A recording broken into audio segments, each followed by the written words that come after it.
In this video here, we're going to take a look at the setup for multiplying matrices. We're not actually going to multiply any. We're just going to look at how do you know whether or not you can multiply the matrices.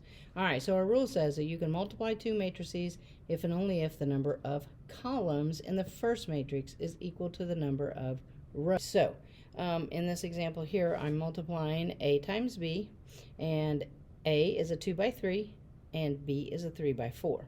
If I take a look at these inner dimensions and they're equal, then that means yes, I can multiply these matrices. Now, the dimensions of the two matrices after they've been multiplied will be the outer dimensions of what you originally started with. All right, so in these examples, we're just going to look at, can we multiply these two? All right, if I've got an A matrix here and it's a 2 by 5, and I've got a B matrix and it's a 5 by 4. All right, so the thing is, I need to look at those two inside dimensions, and if they are the same, then yes, I can multiply these. And if I were to multiply them, then my multiplied matrix would have a dimensions of 2 by 4.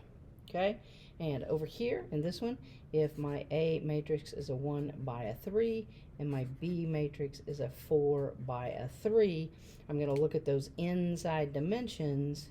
All right, and then I'm going to say, okay, nope, they don't match, so I cannot multiply them. My matrix product is not going to be defined here, so I cannot multiply them. These I can multiply, and my matrix is a defined product. So definitely just kind of set up on how you know whether or not you can multiply two matrices.